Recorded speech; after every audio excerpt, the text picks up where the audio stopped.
One of the things that gets in the way of that is something they call stereotype threat. Anybody familiar with that terminology, stereotype threat? It often actually affects high-performing kids as much as it does low-performing kids. People tend to, so what's one good example of this? There's a test, a standard test of spatial awareness that they give people. And women tend to perform about 25% worse than men on that test. And it's one of the things that Larry Summers pointed to when he got in trouble by saying, you know, that's why there aren't as many women scientists, because they're just, you know, they're just not born for it. And you can tell by looking at this test. So researchers, Aronson, some guys at NYU, they went to a liberal arts college, and they took that test, and they gave it to a group of liberal arts students. And half the liberal arts students, before they took the test, they just filled out a little form that had some demographic, you know, your name, age, gender, just very. Okay? And those people, when they took that test, they performed, according to Stereotype, the women performed about, females performed about 25% worse than the males. The other half, they didn't ask them any demographic stuff. They asked them to write a little essay about why they're at a high-performing liberal arts college. And the males performed just as they had, but the females performed right up to the males. The difference almost disappeared. And part of that is this, it's a really subtle trigger, but people get primed about who they are. And that's part of the stereotype threat. You play to your stereotype. And you're often, so one of the things that, and why this affects some of the subtle stuff we're just trying to understand. But you have high-performing kids who won't do things because they're afraid it will show them as not high-performing.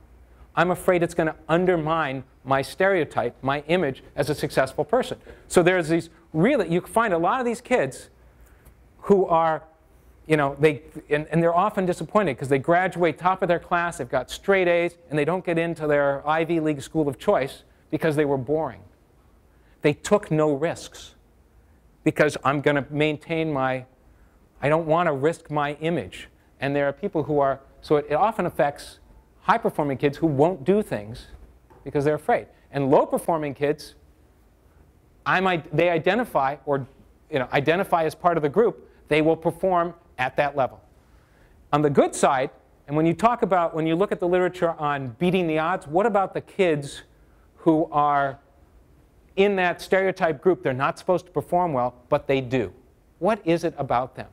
And often when you look at the story about those kids, you have a couple of things that stand out. One is they had some early success, and they believed they were good at it. So the belief, you can have multiple stereotypes of yourself at the same time. They actually did a study. They've done studies where they activated multiple stereotypes. You're part of a group of dumb white men, and you're also part of a group of high-achieving science something or other. And you will, and the more positive stereotype will win. So that's kind of interesting. So we just make sure we trigger the right thing in kids, and that'll do it. So it's important about kids' identity. And there's all this stuff on priming that I'm just still digging into the research on, because there are things like so many subtle things. One intervention they did with kids where they had them write about how this course will help them in the future. They had the other half of the class write about how this course is good for people in general. And then they were sealed up. No teachers knew who had written what.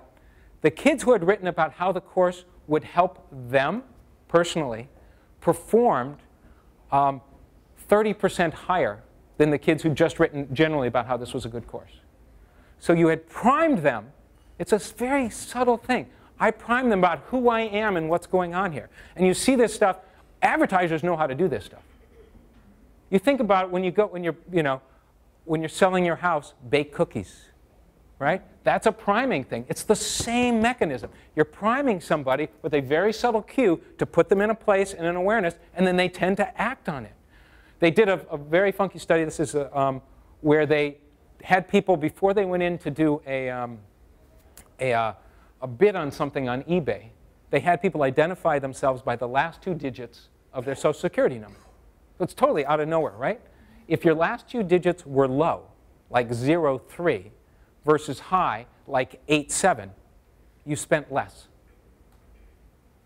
Wild, right? You set the counter just by identifying yourself with a number that came out of nowhere. If you set that number high, your counter was higher, and you bid more, you spent more on eBay for the same thing than people who would identify it lower. The thing is, you got to learn how to prime yourself, right? Because I'm going shopping, and I'm thinking like point something. I'm thinking intense. That's what I'm thinking, cents.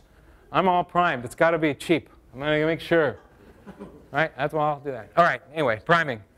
Multitasking, this bizarre belief, this thing has an impact on resources, because kids can undermine the resources they have by thinking they can multitask. And multitask, you can't multitask. You can shift from task to task, and kids might be good at task shifting quickly because they do it all the time, but you really can't do two things at once. Two thoughtful things. You can't pay attention to two things. You can have stuff going on subliminally, but paying attention, you can really only pay attention to one thing at a time. So kids will believe, no, I can do this while I'm watching TV. I can do this while I'm doing that stuff. They can do this, and then that, and this, and then that, and there's a cost to doing that kind of interruption. That undermines your resources. It makes, all of a sudden, the demands are more than they should be. So we can control some of this, but this has a huge impact on the effort kids put in, and if they don't put in effort, you're not going to get the results. So that's who the kids are. They're what they're born with, their informal experiences, their formal instruction, and their attitudes coming in. That defines the kids that we get. Now we want to take those kids, and now what do we do with them? We want to turn them into successful, good learners. So that brings us to the next formula. Kids we want, the first thing we do is you have to evaluate who the heck they are. And this is where technology really starts to play a role. Technology plays a role in understanding the kids, but when we want to do something, we need to evaluate. Because those kids are all different. Those are all variables defining who they are. They've had different informal experiences. They've got different brains. They've got different brains because of their informal experiences. So what do we do? And assessing kids is hard when you want to get down to it. And I think of this sort of, there's a triage level, which is sort of what our state assessments do, or most standardized assessments, which is like, that kid's sick. I don't know what's wrong with him, but he's sick. Because I've done a survey at this high level, all I really know is that there's something wrong. But I don't know what it is, and it's really hard to act on it. And it can be tricky. So here, you can't really see this. So here's we have this fraction program coming out, and we did some research with kids. So here's an example of a problem. 6 7/10 minus 4 3/10, and it's just beautiful the way this kid set it up. Here are the whole numbers. 6 minus 4 is 2. 7/10 minus 3/10 is 4/10. 2 and 4/10. It's like, wow, that's so beautiful. Look at that kid really gets it. And then we go to the next, same kid. 3 and 5/8 minus 1 and 7/8. Boy, they're going to do great. So 3 minus 1 is 2. 5/8 minus 7/8 is 2/8. 2 and 2/8. It's like, oh, wait a minute. 5/8 minus 7/8 is 2/8? I don't think so. So you can look at that first problem and say, they got it. Look how beautifully they set it up. And if all you did was look at that, you'd say, great, let's go. If all you did was look at this, you'd say, this kid doesn't understand fractions. But it's really more uneven than that. And so to really understand what's going on with the kid, you really got to drill down. Now, you can't drill down on everything. So what we have to do is be smart about what we drill down on. And my suggestion is you drill down on the things that really matter, the focal points, the critical foundations. And we have a sense of that, the NCTM curriculum focal points, the National Math Panel, foundational concepts and skills. Focus on it. Don't focus on everything. Focus on the real cornerstone skills, because it takes time to drill down and fix those. So we need to assess what's going on. And technology can be good here because it can be smart. Based on the responses, I'm going to give you another question. Based on that, I'm going to give you a different one.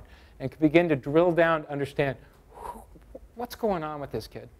What do they really understand and not understand?